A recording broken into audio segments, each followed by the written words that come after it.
and I'm just gonna start because I will assume that YouTube does the thing. So, welcome everyone. Welcome to a little bit. Yes, welcome to another Shorts and Sorcery Book Club live show. It's been a month, or rather 2 months since the last one because I took a break in June. But now I'm back with our fresh co-host Rachel from Kalanadi, and we are going to be talking about the way spring arrives and other stories today. So you probably know me if you have ventured onto this channel, the Bookfinch. I talk a lot about comics and manga and fantasy and all that related stuff. But Rachel, why don't you introduce yourself? Well, my channel is Kalanadi, and I have recently gotten back into a regular schedule of making videos. And I talk mostly about science fiction, fantasy, and nonfiction. Although, because of Rhea's influence, I must say I've been reading a lot of manga recently as well. That makes me Yeah, very happy yeah. I'm because on that means I will have someone to talk to about I'm about on manga. volume 2 or omnibus 2 of Rosa of Versailles, just so you know. That is all you. That indeed makes me very happy. So this is the book that we are going to be talking about today, The Way Spring Arrives and Other Stories, um, a collection of Chinese science fiction and fantasy in translation from a visionary team of female and non-binary creators, and this was edited and collected by Yu Chen and Regina Kanyu Wang. And what do you think, like when you saw this cover and when you saw the title and premise of this, like what did you think about this? Like what were your expectations of this? I had already been hoping for something like this to appear because when this was announced, I had already read pretty much all of the major Chinese SFF anthologies that had recently been published, like Ken Liu's and Synopticon and everything. And my thought about every single one of those was so many men. Yeah. How would these stories be different if they had been written by women or non-binary creators? And I noticed that like a lot of the translators might be women, but the authors usually weren't. And I was like, there's a bias here. So when this was announced, I was like, I need it. I want to know if it really is different, if the voice of it, the feel of it, or the topics and the stories are different because it's predominantly female creators. And yeah, it's pretty high expectation. But I think the way that it was pitched, the way I mean, even just the cover design, it's definitely going in a different direction from the other Yes. anthologies that came out. Like usually, like if you had those other anthologies and there were um, women authors in those anthologies, they were usually just like one or two in a sea of like And it was male authors. very easy to assume that they were male as well, like And Shad also like I the cover designs were like Mhm. you had the planets and the galaxies and something about like the color choices and the way the fonts that were used, they present a certain image. Mhm. And this definitely, like in the way it's presented and stuff, is more like, I don't want to say softer, but it kind of like evokes a very natural Mhm. Yeah. feeling. um I will say though, the way that this was marketed, when it was like pitched and announced, I thought that, like, my expectation was that this would have like only fiction stories. So the fact that this had like essays in it, and there were quite a few, I think, I'm trying to like, Or at least 4. there were at least like 4 or 5 essays Mhm. in this. So I would say like maybe like one third of the table of contents is like essays. Yeah. And I like, I wouldn't be like, I wouldn't expect that based on like what is presented in the cover and how much emphasis is put on a collection of Chinese science fiction and fantasy in translation. It's predominantly fantasy as well. Yeah. Yeah. So, what were what kind of like general themes would you say that were like the major key themes of this anthology for you? Like, did you spot a kind of trend while reading through the stories that some themes were kind of recurring in many of the stories? I'm going to say not really. In fact, I was looking over all the stories again yesterday and kind of thinking about them. I was like, there's more variety in this than I had remembered from reading it back in mostly in May. I do think more of the stories focus on relationships more so than in like other anthologies that I've read. Yes, More children in the stories as well, for whatever reason. I feel like there's a lot of like social dynamics is like one thing, and also like a difference in power dynamics in a lot of these stories. Like I can like name at least 3 of the stories that come to mind right away, where I feel like there was this exploration of a relationship that is kind of like the foundation is on an uneven footing. Like one that comes to mind is A Brief History of Bainakan Disasters, as told in a Sinitic language by Nyan Yu. Yeah, that one. That definitely was one. And Baby, I Love You That's the one I was was thinking. another one by Yeah. Zhao Haihong. Yeah. So those were definitely one. And also, I would say,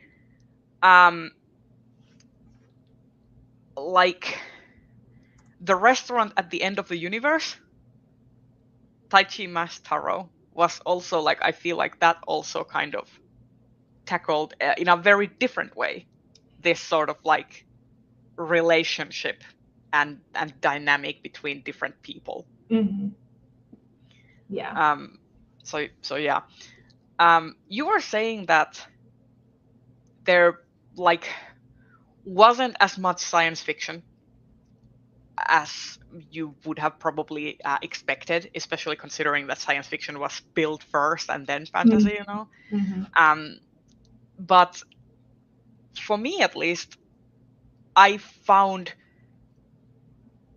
a lot of like science fiction elements even in the fantasy stories. Yeah, that is true. I think the Bainaken story is the only one that I think is like pure sci-fi. Yeah. I mean, it's about an alien species that kind of like invades the Earth in a way. Yes. And then one of the longer stories at the end, to me, felt very much like contemporary sci-fi combined with sort of almost like a mythic element or something. I would classify I think you're referring to The Mountain and the Secret of Their Names by Wang Nuono. Yeah. Yes. Because that sort of starts with this whole idea of like preserving tradition and having this sort of like names being passed down from generation to generation, almost as a kind of code. Well, and they're essentially protecting their village from yes, rocket launches by trying to like speak to their ancestors or the spirits and stuff. So but I the thought that story was doesn't start that way because it no, starts like earlier. So it yeah, kind of starts in a sort of historical context, and then suddenly you're sort of thrust into the future, and you're like, wait, like yeah. the sort of tone of the story almost changes. Mm-hmm. So I feel like there's also this idea, like we talk about like making connections and like human relationships, but I also feel like this kind of like trying to find a place in community was also at least a theme that I found in many of the stories. For example, like The Stars We Raised, there's this idea of like being part of this sort of tradition, like the kids are raising these stars, and then there's this one person who's like an outsider and not really like fitting in, Yeah. And I felt like that was a kind of like thematic element that was in a bunch of these stories, like this idea of one person being outside of the like Like the community of, community. yeah, yeah. Yeah, quite a few of the stories had that element in one way or another. Yeah. One that comes to mind for me is the woman carrying a corpse by Chi Hui. I Um, wondered what that story meant. It's one of the I more mean, striking ones, just like stylistically in the whole collection to me. I mean, it almost felt like for me, it's like read between like a fable Oh yeah. and a sort of like a poem, like a narrative poem. Mm-hmm. So that was really interesting. So now that we've kind of gone over like the themes and like established sort of like a unified sense of the vibe of the collection, um, let's talk about like our standout stories, like what we really really liked, like what stories in this collection would be ones that you would go like, okay, pick up this collection because this story is in it, or close proximity to that. So do you want to start? And let's see if we have any same Oh, ones. number one is, I think it's called Blackbird. By Shen Dacheng, translated by Yes. Kara Healy. I've read the story twice in its entirety. It was just fascinating and really different from a bunch of the other stories. So, yeah.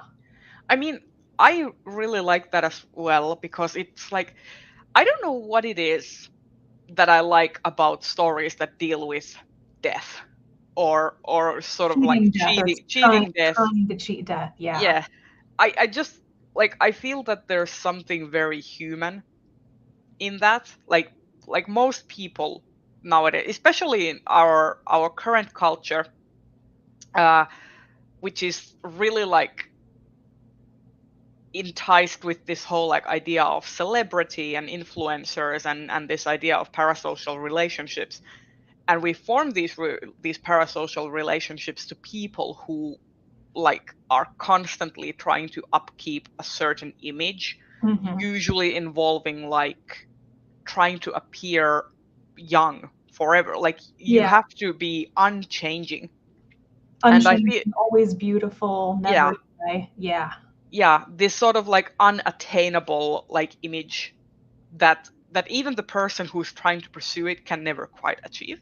So I Hmm. think that in Blackbird, I think the main character really like exemplifies this, like putting on that like makeup every day, and the nurses not even being sure like, is she removing it Yeah. by the end of, like, is she just Yeah. slapping it, like this idea that she's still like maintaining this facade of like um what she was like Mhm. many years ago, and this idea that that she's almost extending her life and existence through this ritual of doing this. Like, it felt very much to me, at least, like this was a sort of ritual that she had to Mhm. upkeep in order to keep being here. Like, there was this sort of stubbornness. I asked myself when I was reading this for the second time, what is it about this particular old woman in a nursing home that she is escaping death when all the others are not? And I'm not sure that the story ever comes out clearly and says this is the reason. Like, she hasn't died because she is that stubborn or because she's that mean or because she has these rituals or something. It's just that she managed it. Yeah, And everybody else finds it terrifying. They're so scared of her.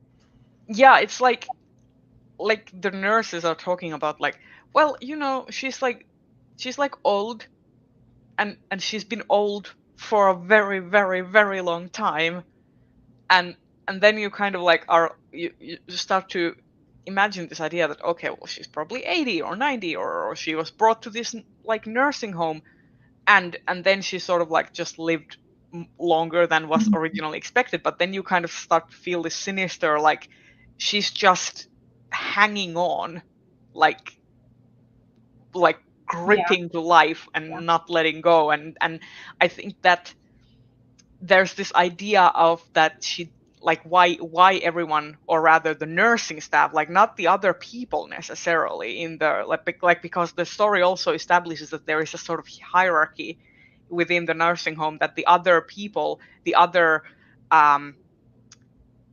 what's the word, the other tenants, like the other residents, Residents, yeah. the other residents of the nursing home are like sort of respect her immensely and make way for her, and she's like the sort of holy grail of what they want. They also want to be able to like live.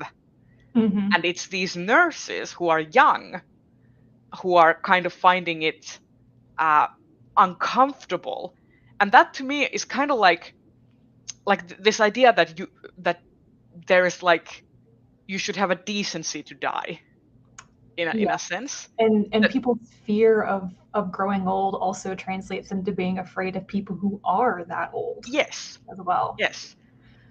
So yeah, I that was this story was also a standout for me. I really liked it. So Mm-hmm. yeah, Blackbird was definitely one. And the imagery, because it starts out a certain way and it kind of like slowly becomes darker and Mm-hmm. like meatier, like you could almost like taste the viscera by the end of it, because it's like it gets really under your skin. It does. Like It's not like a graphic story either. I think the most disturbing scene is the lipstick one, and mm, even that's not like gruesome or anything. It's just disturbing. yeah. So yeah, I definitely would recommend that one. Um, my one of my favorites that I really liked, and partly because I work in the technology industry, was Baby I Love You by Zhao Haihong. And part of the reason why I like this story so much is that I found the main character utterly detestable. um, and also I found their like his employer to be very like, sir, you are not. You are not a nice person, and this is Oh, very it's unethical to terrible. make your employee do this. This I is this is wrong. How dare you? This story is gripping in just how terrible the main character is. Actually, how terrible the men in the story overall are. Yes. Like, I started out reading the story expecting that I was going to sympathize with this narrator, and then slowly just evolved into like, oh my God, this is the worst person ever. His wife needs to cut and run. He's lying to her. He's manipulative. And then I came back and I reread the beginning of it and was like, all these things that I kind of didn't notice because I thought I just expected I was going to like this character. It was just the worst from the beginning. I also feel like that also doesn't the narrative also doesn't want you to really sympathize with him, because No. there are these points where the main character also acknowledges this is wrong and he does it anyway. Anyway, And yeah.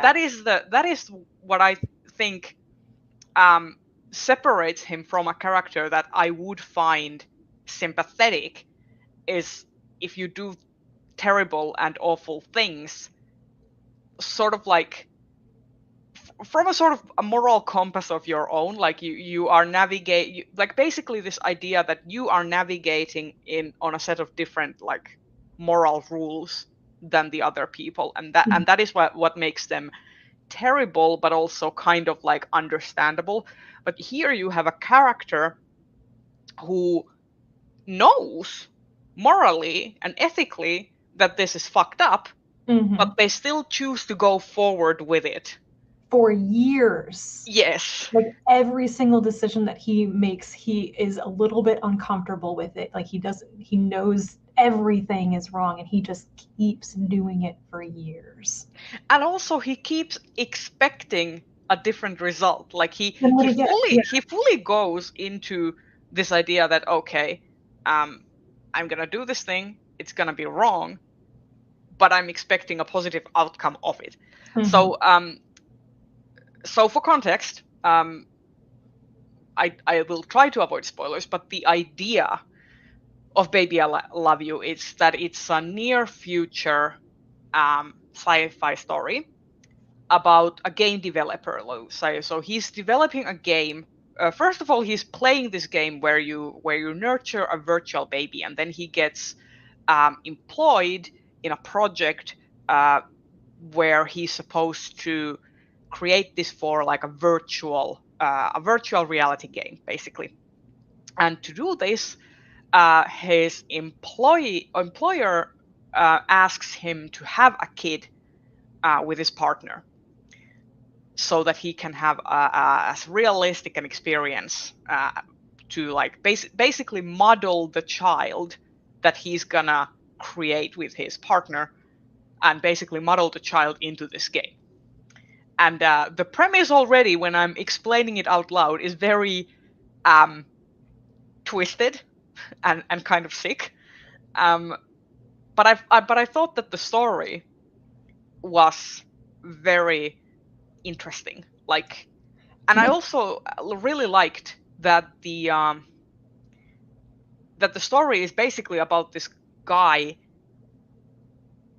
denying his life partner any agency, because he sort of manipulates her into this situation.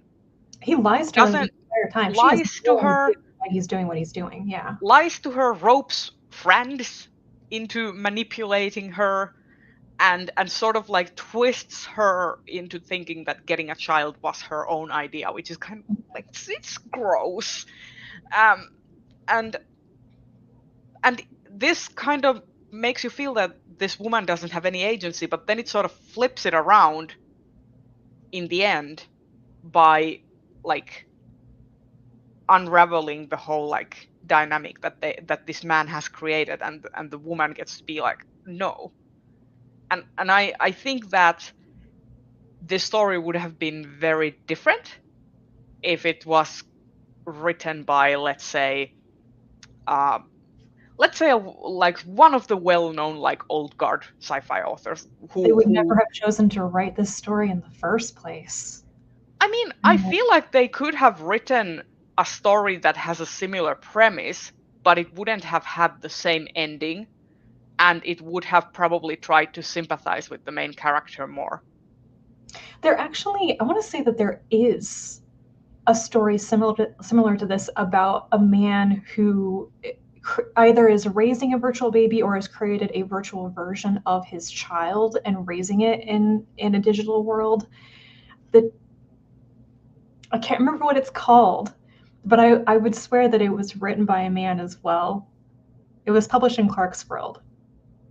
Anyway, something very similar has been done and does not include any of the real world elements of, you know, actually having a baby with your partner. And like, I mean, I think one of the major like horrible things about the story to me is that this game developer, he actually does seem to be incredibly emotionally invested in the digital baby Yes, that he's raising. exactly. He, like, baby, I love you. He loves the digital baby. That Exactly. baby is his life. And his real child is just An afterthought. It's just content for his game development. Yeah, this sort of like, the real child is a template, a reference to create the perfect digital child. Yeah. And this idea of like him being confronted, like I do feel like the ending of the story was the weakest part of it. However, I do like that the ending didn't give the main character like the full happy ending. He kind of got the like the least amount of like happiness in this situation.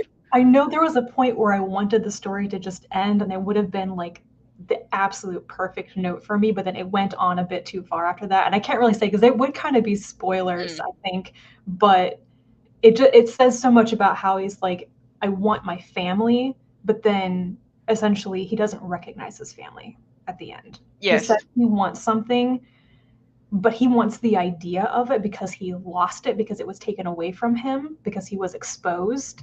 He doesn't really know them or want them. But also, I feel like, was the ending truly a happy one in the end? Like he kind of gets a chance to redeem him, but it's left open-ended as to if he really will succeed. Like the gate is sort of left open, like if you want to change and if you want to like Maybe have, he gets a second chance, yeah, but I but like it's, prefer to think that he fails at that too.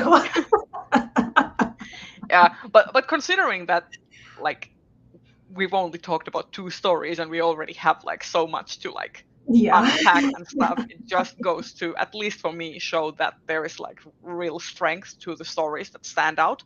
So Mhm. what's another one that you really One of enjoyed? my favorite ones, it's one of the ones that has a very long title. It's the New Year painting one. Oh yes, New New Year painting, ink and color on rice paper, Zhao Chao Village by Chen Qian and translated by Emily Shuani Jin. I love this one. I think it's a little bit of a supernatural mystery, and I love this kind of story that so you get a mysterious object. It maybe kind of creeps you out a little bit. You try to find out its origins, and then it just leads you down this whole like legends and myths and creepy stuff. I feel like this had a lot of like elements of, first of all, having like this story within a story. Like you have Mhm, the framing device of like these like antique dealers, like these conservationists, mhm. and then you have the ghost story. And Yes. and also this idea of adventure, like trying to uh, examine and see what the root cause is Mhm. behind Road everything. And trip time. Yeah, let's go to yeah, a deserted village. and I don't know if you've ever seen, like, I don't remember what the, like, is it Treasure Hunter in English, but basically there's like this old show with Tia Carrera and a guy whose name I completely forget, but this basically like they go, it's an Indiana Jones but with a female lead, and it's basically like them going on treasure hunts, and like every episode they explore another city and another relic, and this sort of had that same vibe with the like conservationist, like the duo, Mhm. like the other person does the actual like job of studying and investigating the relics, and the other person is the admin person who kind of does the marketing side and stuff like that, and like is more like straight laced and matter of fact and blunt, and the kind of realist, and then the other person is just this sort of like absent-minded scholar. I just love that dynamic. Yeah.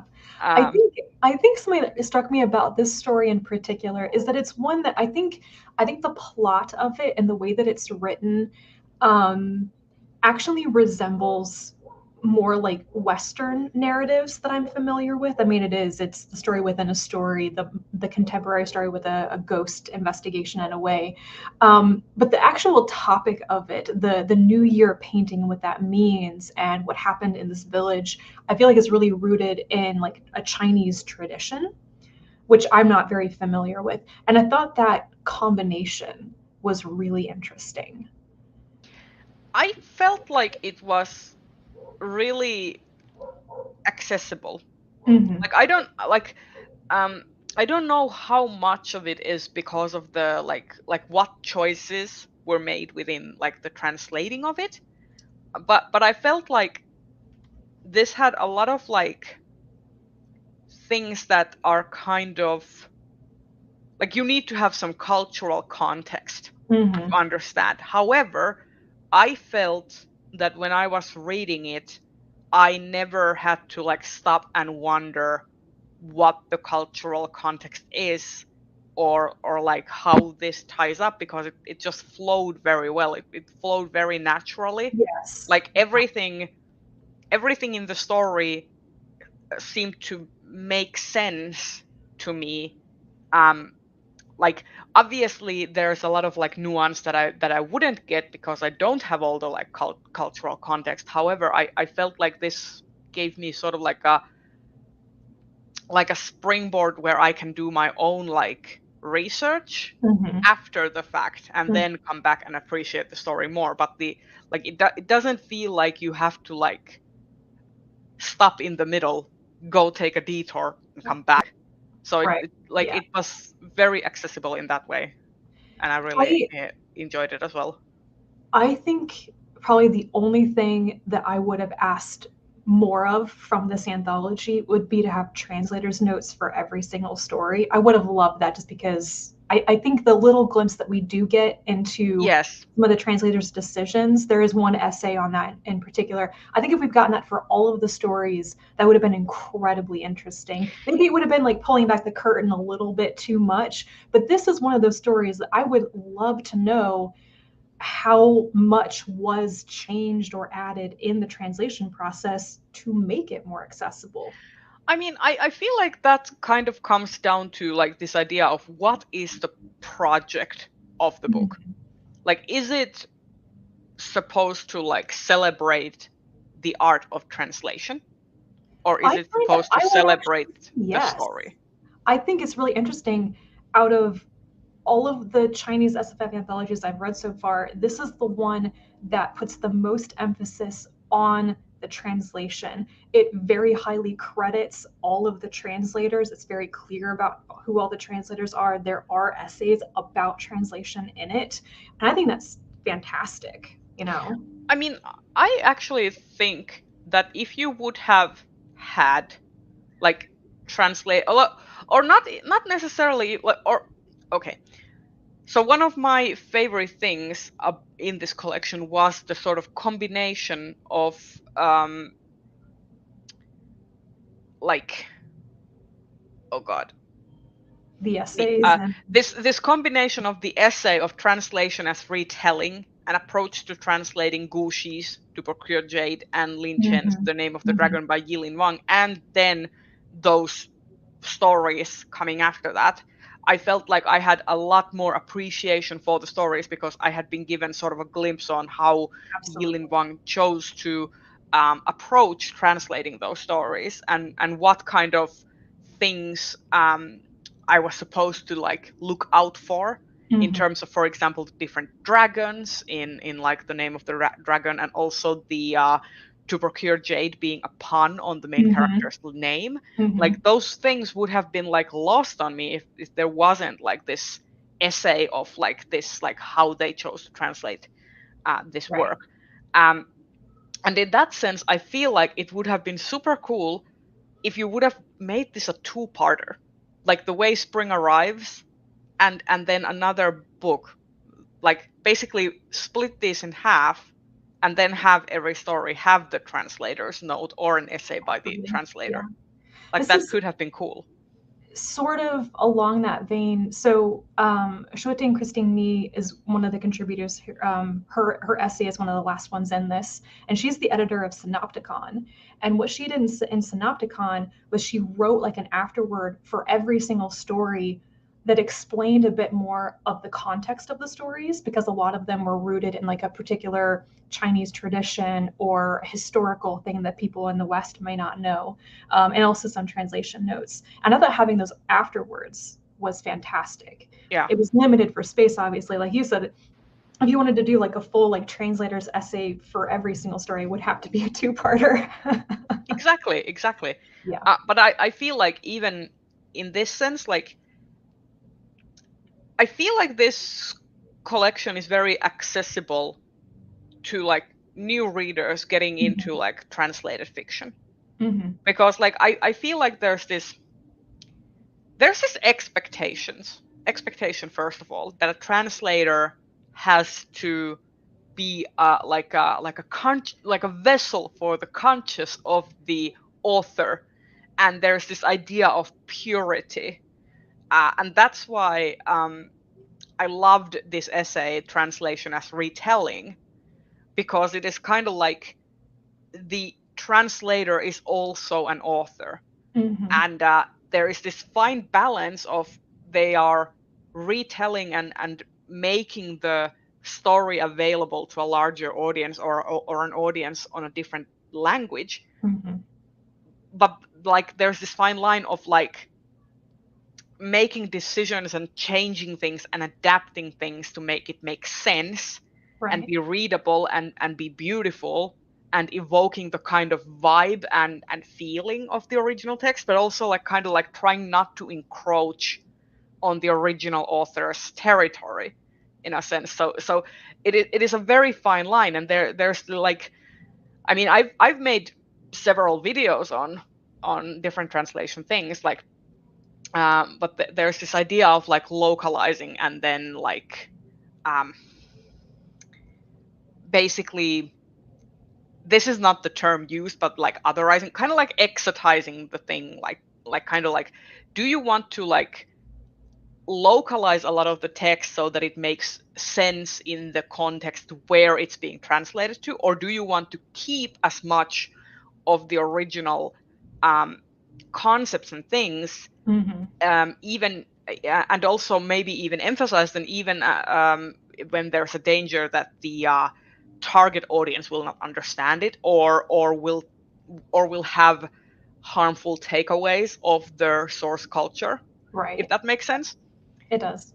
Yeah. So I just, this whole like, I just really loved, like, I like, let's take a second to like talk about like the essays, actually, because there are a bunch. Like, we don't have to go through all of them, but there are a bunch of essays, and I thought that the essays were a very strong part I of this actually collection. like the only negative thing I want to say about this entire collection is the very first essay, and I feel like I kind of want to say this about that essay. I don't The know. futures of genders in Chinese fiction, Chinese Yes, science fiction. this is the only essay that didn't work for me. I mean, it's the first one, and it's the one that is basically addressing the topic of the anthology, like genders, female creators, non-binary creators. And I tried to read this one twice and I got nothing from it. I felt like it started out like posing some questions but didn't have answers, and instead kind of just veered off into talking about broadly Chinese SFF in translation rather than coming back to really what does it mean with, the gender question. Yeah, I feel like there was a lot of like abstraction, like Mhm. this like, I feel like the author left off a page, like left off this idea that, okay, everyone has the same understanding and concept of gender to begin with, and then to explore the idea of like what it's to be in, like, in Chinese Mhm. science fiction and stuff. But the thing is, not everyone has the same concept of gender. We're currently having very very heated discussions and fights, and unfortunately, like, even in politics and stuff, like, things relating to this topic, because people can't seem to agree, even though there's science and stuff. Anyway, I'm not going to go into that, but you know. I feel like this essay would, if the topic of this essay had been just male, female, non-binary authors in Chinese literature in general, and like an introduction to that topic, like what is the ongoing discussion about that now, what are the difficulties, the trip ups and everything, to kind of parallel those discussions in the Western world, I think that would have been more helpful. It would have been introduction to the audience that would not have easy access to a lot of the ongoing discussions about this, and that would have probably given a Mm. basis for even more discussions, particularly within SFF. I mean, I find the whole topic really interesting, considering, like, for example, like, I just find from like, there are many layers. There's like, when it comes to gender and sex, like, Mhm. you have the like biological setup, which then that's the foundation, and then you have the social aspect of it, Mhm. which kind of like like leans into different directions depending on what the foundation is. And then you also have a subset of the social aspect, which is linguistics. Like, Mhm. linguistics is like a subcategory, and I find this idea of like how um like how the concept of gender differs in different societies based on the language. For Mhm. example, I speak Finnish as my native language, as my first language, and that is, for the most part, like, not fully, but a lot of it is kind of like gender neutral. There's actually been studies shown that languages that have a gender neutral bent, like Turkish, Estonian, Finnish, for example, like languages that have no like gendered pronouns, for example, or gendered words. Children learn the concept of gender later than children who speak, for example, a very gendered language like German or Spanish. Like there's like a 1 to 2 year difference where children like realize the concept that there's like girls and boys, and they are themselves like somewhere in this spectrum, Right. you know. That's So interesting. I find that interesting, in that sense, and I feel that that was the kind of discussion that I kind of wanted from that essay and didn't get. Yeah, yeah. I think it touched on that maybe a little bit with the "Is there feminine quietness" essay, which was Which talking. I think Yeah, was the superior essay for, like, yeah, if you compare the two. yeah. Like I thought that the feminine, is there such a thing as feminine quietness, a cognitive linguistics perspective, I thought was a very strong essay, Mhm, and I thought that that was really nice, and it kind of ties back this idea of like linguistics and different ways of like communicating mhm, concepts, mhm. and also like I love like when you talk about like subtitles and like um and because that's a very different set of translation. Like you are translating the story, but you also have to like work within time constraints and like Right. make it readable really fast, and it's like a whole nother level though. So I found that essay to be really fantastic. But yeah, the like I kind of had a sense of not anxiety, but this sort of like mm, worry when I read the first essay, where I was like, oh no, are all of the essays going to be like that? But I'm then not gonna lie, after I read all of I read yeah, that one and then I skipped ahead to the next essay to see if it was the same thing. but yeah, I feel like all the rest of the essays were very strong, and then it kind of started to feel like, okay, this one was kind of like it like it didn't really fit into this whole, like it just felt like they like this was a summary of a thesis statement for someone who was pitching Mhm, this mhm. anthology. Yeah.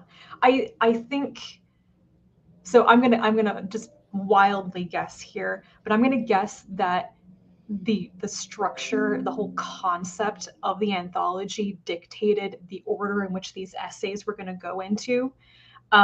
And at that point, if they had wanted to start with a different essay, they kind of couldn't. It wouldn't have made sense to start with any other essay than the one that talked about gender and SFF. Yeah. Um, maybe. Well, I wish it was a stronger essay of gender in SFF, but anyway, You know, um, what I want is if somebody else has read this and actually got something out of the essay, I would like to know because it's possible that like if I had read this essay 10 years ago when I was really in the academic world, maybe I would have just understood it in a different way because I feel like it really was like pulled from an academic thesis or from the middle of something and we didn't get the whole picture that they were trying to talk about in that essay. But yeah. yeah. Um, so we have around 15 minutes or so before we wrap this up. So I was thinking we could talk about like one last story each. So what other story would you say was like a standout? I like so many of them actually, or I found so many of them interesting. Um, we already kind of talked about the name of the dragon because it's a very short one and it's the one that comes after the translation essay. Um, I think the other one that I is actually an essay that I would really point out, and that's the one on net novels.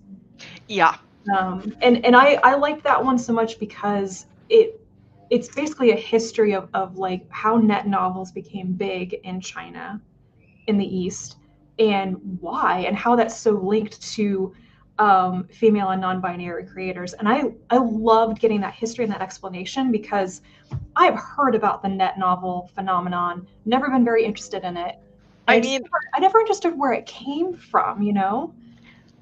I mean, it's kind of like this idea, especially like if you think about like China, like internet coming into China and China existing in this kind of like um, pseudo communist regime after like the like revolution, and this idea of how these different communities started to shape, Mhm. and how the use of internet is like very different, and how differently the communities were set up, opposed to like something like Europe and the United States, Mhm. where it's like very individualistic, whereas in it felt like this idea of net novels is like there's almost like this, like the author is still the author, but there is this sort of like community process for the whole creation of the novel. Yeah. This Well. idea that fans will like pay the author and like take input and like feedback, and that influences what the work is going to be, and that is like not something that really happens a lot in, like, for example, the traditional publishing industry or even the indie pub industry in like, I'm gonna say the global north, essentially, because like um because there's like the author retains a lot more like like I don't want to say rights because that doesn't sound right in this context, but like they retain more like ownership of their ideas and work like in a personal way. Mhm. um where I thought that the community aspect was really interesting in this, and also like especially I thought that this essay was very current and topical, considering like the rise of things like the Grand Master of Demonic Cultivation and Mhm. Seven Seas Mhm. actively starting to publish, for example, like Chinese web novels and Japanese light novels, and this idea also, like, because I found it really interesting because like like Korea has this, like South Korea has also this web novel industry which is very like kind of capitalistic. It's like a different kind of way to interpret this whole industry, and they've kind of taken it over, like imported it from China, and then Japan has its own thing with like the sort of like light novel uh, first to web publications, and then they become like marketed under the publishing Mhm. brands and stuff. So it's like interesting, like how there's like these different subsets of kind of the same thing, but they all sprung up in like sort of from different like from like they all sprung up with like different ideas, and also like addressed different like consumer needs, Mhm. essentially. Mhm. So I think that's very interesting. So I yeah, this was a think standout for me as well. what I would want now is like a whole essay in that vein, which breaks down how publishing works in China, for example. Yeah, I know that it is incredibly different, but I want to know more about that because I think understanding how publishing works there um, would kind of shed a light on basically how their fan fiction community is different, how their self-published community is different. I'm so familiar with the this American could this version. could be its own book. I Like know. have this whole, like, this could be a chapter in a book Oh all yeah. about like how, like, here's the like Chinese publication behemoth. I Let's hope talk somebody's about it. working on that essay right now. I mean, seriously. I would also like there were a bunch of stories that I really liked. One that I also liked was The Way Spring Arrives, which was the title story of this Mhm. collection. I really like that as well because like um I know, Rachel, you like you are more eclectic, but you tend to kind of gravitate towards the sci-fi. I personally, like, I feel like I'm more into like the fantasy and even like specifically the mythical and the Mm. kind of like things that draw inspiration from like epics and sort of like history and different like cultural concepts like different religious practices of different like countries and stuff. So those are like more my jam. So in that sense, The Way Spring Arrives was actually like a real standout story for me as well, because that kind of addresses all of that. This idea of like reworking a myth and what that looks like. However, I'm also going to be mentioning an essay, and that is Writing and Translation: 100 Technical Tricks by Rebecca F. Kwong. I thought that was a very nice way to end this collection of like this idea of how working as a translator and actually like doing translations helps guide your own creative process and helps guide your writing. And interestingly, as a side note, because I've been at FinCon this weekend, where Regina Kanyu Wang is actually one of the guests there. Really? Yeah, and Fantastic.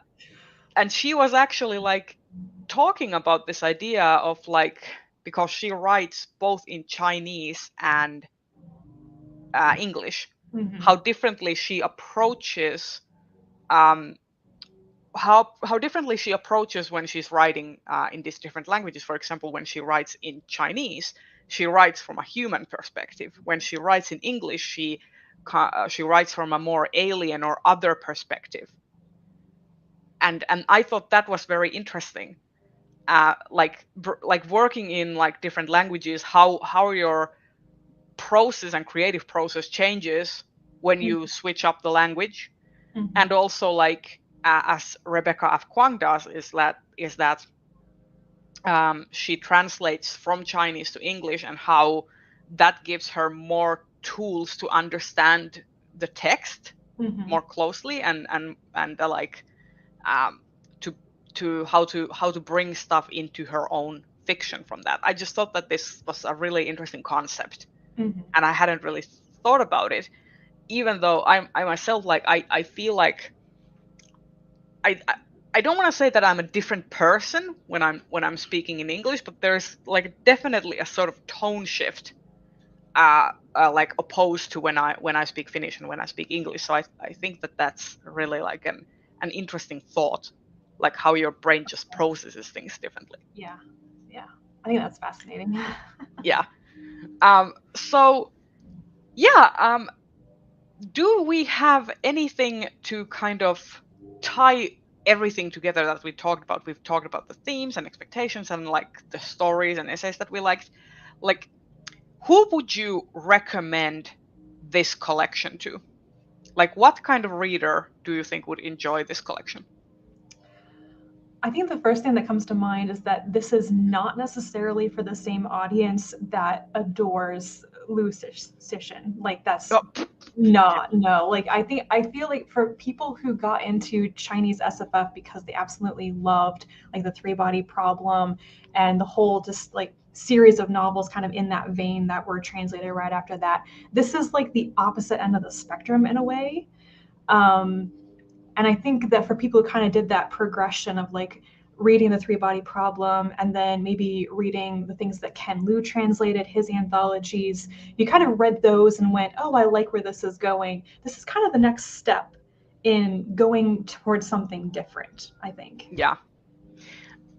I also think that if you are someone who is very intimidated by things like the three body problem, like and like if you are someone who is intimidated by what is out there on the market now in terms of like Chinese science fiction, which usually tends to veer towards the hard science fiction or like semi hard science fiction, um and and you are not necessarily someone who wants to jump into like epic wuxia like style fantasy like Jin Yong, I think this would like be a sort of temperate middle ground where you get a lot of like there is a hard for me at least a hard science fiction story, the whole Bainakan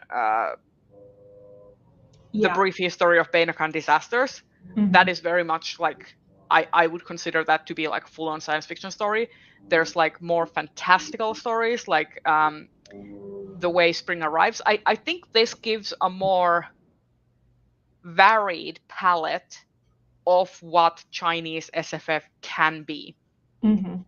So it kind of like, almost to me, kind of breaks the box, breaks the mold of what we in the global north have kind of started to expect of what Right. Chinese SFF Yes. should be, or what that looks like. Mm-hmm. I think this very much like breaks the mold and kind of like does its own thing. Right. So yeah, Rachel, where can people find you, and what do you have coming up on your channel in the near future? Oh, you can find me on my channel, Kalanati, and I am Kalanati on Twitter and Instagram as well, though I'm not super active over there. And up next, I'm just still wrapping up stuff that I have read so far this year. So, book reviews, let's say that.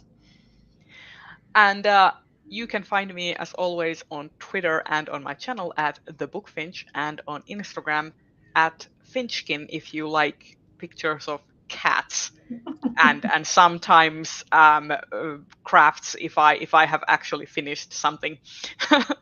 And I should have a video on short story category and ranking them up before voting. I should have that video up sometime soon, but it will come when it comes. And thank you for joining us. And if you are watching this recorded, thank you as well. And I will see you in the next live show very soon. Bye bye.